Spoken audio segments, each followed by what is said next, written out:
right there. Coach, we'll start with opening statement, and we'll open up for questions for the student athletes. Man, that was a great win for us. Great start for us. I mean, we was having so much fun in the first 40 minutes. We decided we'd get 5 more, for the group, man. But no, I thought our guys really competed down the stretch. These two were big time for us.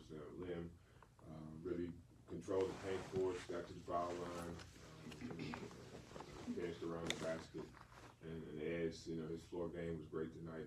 Getting, waiting, being patient, getting to his spots and getting downhill and making plays for his teammates. Great win. I mean, that team give South Carolina credit. They gave us everything that we could take tonight. They made big shots throughout the game. They're one of the best rebounding teams in the country. Especially I think offensively, they're probably like 21st in the country. So for us to beat them on the boards offensively and overall was a great night for us. And we played good defense and then we finished it off with the rebound. Good night, good grind and win. Questions for the student athletes? What was the difference between the free throw shooting in regulation versus in overtime? I don't know. I think obviously I wanted to make them obviously in the second half, and even the first half I missed a few, but I think I just kind of got a little bit of a rhythm on the line because I went so many times and I was able to knock them down. We work on it every day. We have a free throw ladder, and it was just about putting that practice to performance. Ezra, what was your, reaction to being in an SEC matchup kind of for the first time, and how gritty this win was, and experiencing sort of that competitiveness tonight? Yeah, it was good. It was exciting just to play my first SEC game, but it was kind of the same, just being with my brothers and playing and executing. It don't really matter who's in front of us. We're just gonna compete. Did you kind of feel like you had to step up and kind of take over a little bit in overtime, personally? Yeah, I felt like I had it going. Liam had it going. I wanted to get it inside, control the paint. So Liam kind of opened everything up for me, just killing down low. So. Was that frustrating? You defended that last play in regulation pretty well, but then they get a loose ball, a couple, and a guy wide open. Is that a little bit of a sinking feeling to have to go into overtime at that point? Yeah, it was tough. Just felt like we should have had that one, but we just have to have a quick memory and get ready for overtime. Compete. Ezra, is there anything different about your preparation or your play when you come off the bench versus starting the game? No, I think I'm the same either way. I'm just gonna come aggressive, play my game, and trust my teammates. And my teammates trust me. So. Ezra, it seemed like you had a lot of room, or at least you made yourself a lot of room. You got yourself some good looks at the basket a lot of the night. Did you guys see something on film that you felt like you could take advantage of there? Yeah, well, like I said, Liam just kind of opened things up for me. Playing with Liam is really easy, and Q.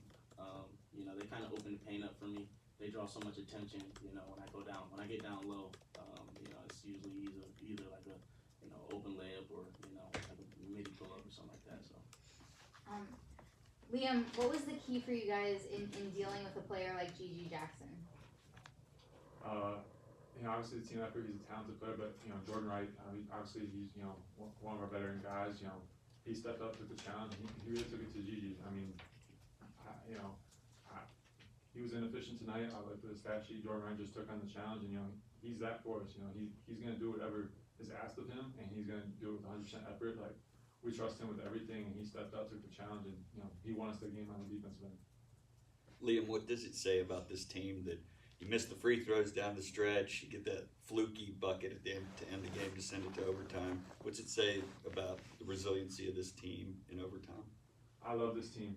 We're very resilient. I think we're extremely well coached, and we watch tons of film, we do tons of preparation. So yeah, it was a fluky play, but we know that we're the better team and we're gonna execute down the stretch. Like Ezra said, we're gonna have a short-term memory, move on from it. Sucks, but we came down, executed. Our team just plays hard, and I just love playing with them. Cool, guys. You guys are good.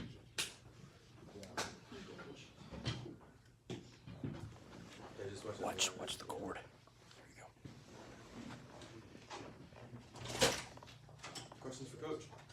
Jerry, how did you feel about Ezra having the ball in his hands, hitting the free throws late, getting to the lane, doing all the things that he did tonight? He was great, man. I thought he did a really good job of running the show and picking the spots defensively.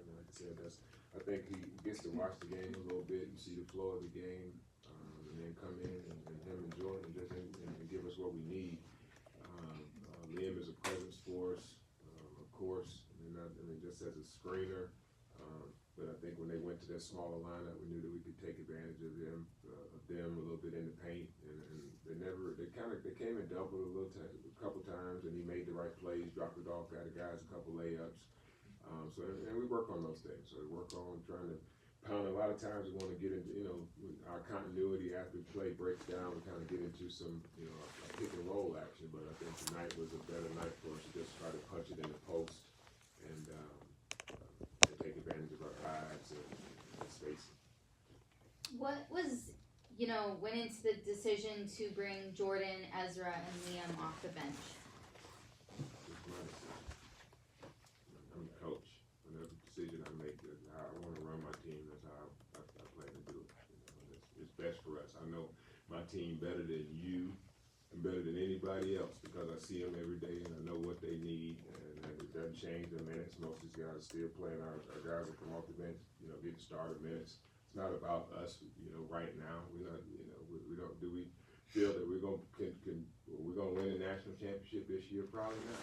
All right, but we're gonna fight for it. But we're growing and we're building a program. And as we build our program, we need continuity. I mean, 2 years ago, Saban Lee, probably our best player on the court. He came off the bench for us because when he came in the game, he probably never even went back out of the game. Those guys, when they came in the game the second half, they never went. But stop worrying about who starts the game. It's not about who starts the game. It's about who finishes the game. Speaking of finish, Liam in the final 5 minutes and in overtime really seemed to kind of take over at both ends of the court. What does he bring? I think a couple times, like I said, his presence in there, especially when Gray was in the game, he was able to sink in and be around the basket a lot more. I think when Brown presented a problem for us because they went small and he's a guy that's capable of popping and shooting, and he did pop and hit 1-3. So we had to make sure that when we're in our drop coverages that the guard pops back and covers him. But I thought he was he was focused. I think when Liam's focused and he's determined the way he was tonight, he brings a lot to the table, for our team. And so I think that's just keeping him in that mindset. He's a real analytical type of kid thing. So he likes to, he likes to watch the game. He likes to, even in practice, he likes to be the second or third guy in the drill so he can make sure that he gets it right. So so I think this role is perfect for him because he's able to observe the game and come in and be impactful. You fouled two of their bigs out in the first 35 seconds of overtime. How important was that? How important was Liam in that? No, I think they were fouling him. We were trying to get it in the post. I thought they missed a couple, right? Actually, so we're just wrestling with him. But it's just our league. That's what it's going to be. It's toughness. They're not going to call every ticky-tack foul. And I like it. I like when we're able to play up and down because we're being an aggressive defense ourselves. We like when they let us play. But it just happened. The ebbs and flows of the game. Again, had a couple balls that probably went out of bounds that I thought were our balls that didn't go our way. And we probably had one or two that did go our way. It's just the ebbs and flows of the game. Just had to continue to play. Like I said, at the end of that, regulation, we had a great opportunity. I think we had the balls in our hands, played great defense. Just have to, put it behind you and made a play. Then sit here and harp on why we didn't get the rebound. Let's just try to, be the first to 70. I think that's a key number in college basketball, trying to be the first to 70. When I looked up and I saw it was 67, like hopefully we get this jump ball, which Liam did, and we came down and we, got on the board first. And I think that was a big moment for this game and a big moment for us, coming out victorious tonight. What was your plan of guarding G.G. Jackson, and especially what worked late? I think he got, well, first of all, he averages 17. You held him to 13. I think he got 8 of those pretty early. What was the plan, and maybe what adjustment did you make as the game went on to keep him from being a factor? Well, I think a kid like that, he's talented. We wanted to try to crowd him, get under him a little bit, not give him so much of the floor, have him turn to the baseline more so than trying to get to the middle where he has more options. I thought Colin Smith did a good job on him early on, getting up under him. You know, we lost him a couple times on some offensive rebounds. I think that's where he had probably 4 of his points, and you know, he made a jumper over Manjon right there because he didn't get as tight up on him as we wanted. We wanted him to put it on the floor where we knew we were going to have some help. But he's a talented player. He's going, you know, has a bright future. I mean, he's a pro. So I mean, I think that you know, every night we face those type of caliber, you know, those caliber players. But I think we have those type of players ourselves whenever they're focused, you know, and when they get in more, you know, I think that's why Jordan is so good. I think whenever we can keep his minutes somewhere around here, you know, somewhere between, he's a really, really good player at 25 to 20, 28 minutes. Not as good a player, in my opinion, in 30, 35. So I think that bodes well for him. He's fresher, and then, you know, we can save him. He's like Jordan's our defensive stopper. I mean, he gambles a little bit sometimes, which can you know, rack my nerves a little bit. But when we need to put him on the other team's you know score, whether it's a point guard or a shooting guard or a small forward or power forward, he's the guy that we can call on to try to get the job done. You mentioned South Carolina being one of the top offensive rebounding teams in the country. What was key to, you know, beating them on the boards?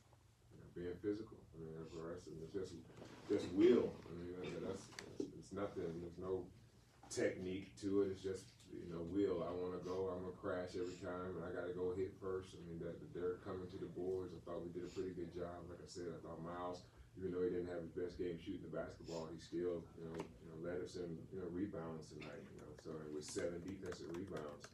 So I mean, that's again, when you're not doing one particular thing well, that's part of being a good basketball player. Just not just being a good shooter, but being a good basketball player. To when things aren't going your way, you can still find other ways to contribute. And I thought he did that tonight.